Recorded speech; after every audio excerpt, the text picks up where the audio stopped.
ఏం చేస్తుంటారు సార్ మీరు? నేను బిజినెస్ చేస్తుంటాను. ఏం బిజినెస్ అండి? రారీ ఉందండి మనకి. నేను వైఎస్ఆర్ పార్టీ పెట్టిన నుంచి కూడా జగన్ గారి పార్టీలోనే ఉన్నానండి. ఇది జగన్ గారి పార్టీ వచ్చిందండి, అధికారంలోకి వచ్చింది, మొత్తం వ్యాపారాలన్నీ కూడా పాడైపోయింది. అసలు ఒక వ్యాపారం కూడా బాగోలేదండి. నేను జాయిన్ అవ్వి జనసేనలో జాయిన్ అవ్వి ఒక 500 మందితో జాయిన్ అవ్వానండి. నేను ఒక 3 నెలలు అవుతుందండి జాయిన్ అవ్వాను. అప్పటి నుంచి కూడా నేను జగన్గా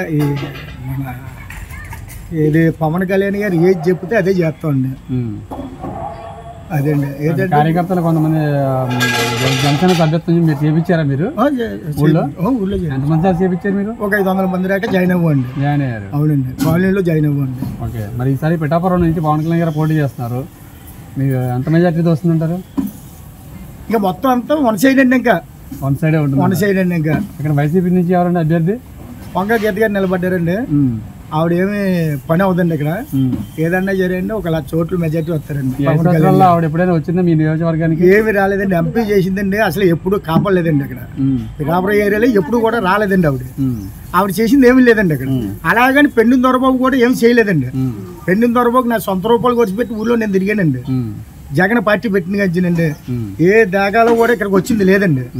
ఏంటంటే ఎలక్షన్ ముందు ఏం చెప్పాడంటే మన పెండిన దొరబాబు కాలనీలో అదే ఇప్పుడు కాలనీ ఉంది కదండి, అందులో పట్టాలు ఇప్పిస్తానని వినాయకుడి మీద ఒట్టేసి చెప్పాడండి అక్కడ. అంతే అండి, అతను గెలిచాడండి. ఆయాల నుంచి కూడా చిత్రాల్లో అసలు ఏమి చేయలేదండి. అతను అసలు ఏమి కూడా చేయలేదండి.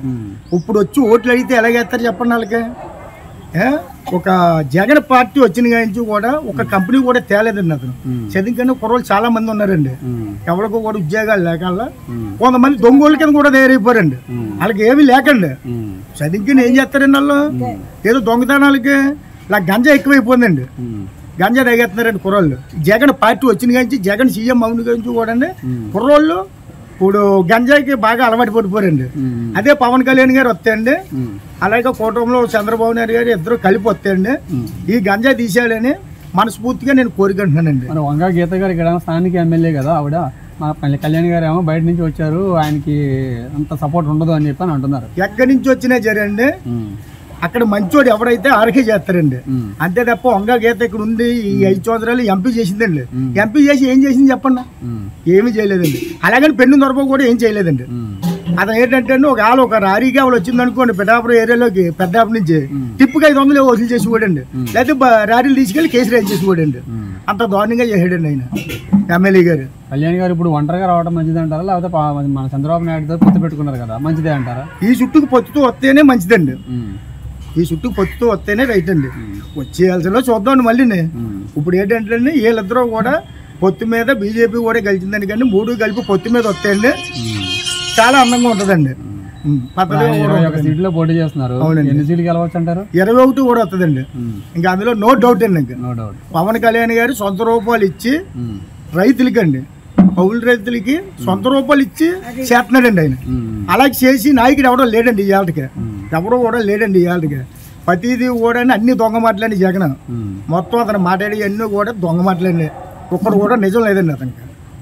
ఏంటి ఉద్యోగాలు వస్తాయి, అవి వస్తాయి, ఇవి వస్తాయి అంటే వారంటీలు పెట్టి చేస్తున్నాడండి ఇవన్నీ కూడా. అసలు ఏ నమ్మకాలు వద్దండి. గవర్నమెంట్ అయితే మాత్రం మారుతుందండి. గవర్నమెంట్ అయితే మాత్రం మారుతుందండి. ఆయన గట్టిగా వస్తే ఒక 30 సీట్లు వస్తాయండి జగన్కి, ఇంకెక్కువ రావండి. ఇంకా అంతేనా? అంతేనండి. ఇంకా